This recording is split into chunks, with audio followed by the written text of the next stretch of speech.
উমানত Gausia committee আল বিদেয়ী সানাইয়া শাখার উদ্যোগে পবিত্র ঈদে মিলাদুন্নবী সাল্লাল্লাহু আলাইহি ইসলাম উদযাপন করায়।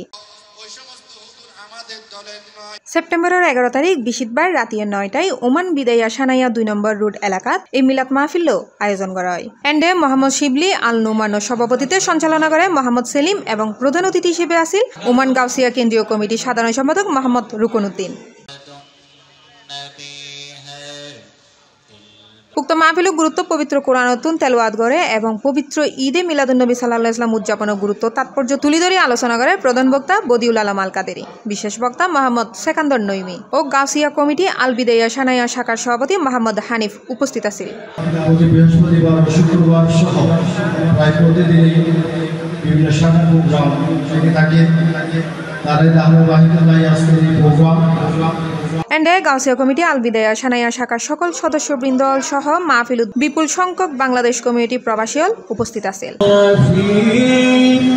মিলাদ কিয়াম শেষে দেশ, জাতি ও বিশ্ব মুসলিম উম্মার কল্যাণ কামনায় দোয়া ও মুনাজাত করা হয়। পরে উপস্থিত বিপুল সংখ্যক অতিথি অলর মধ্যে তবরক বিতরণ করা হয়।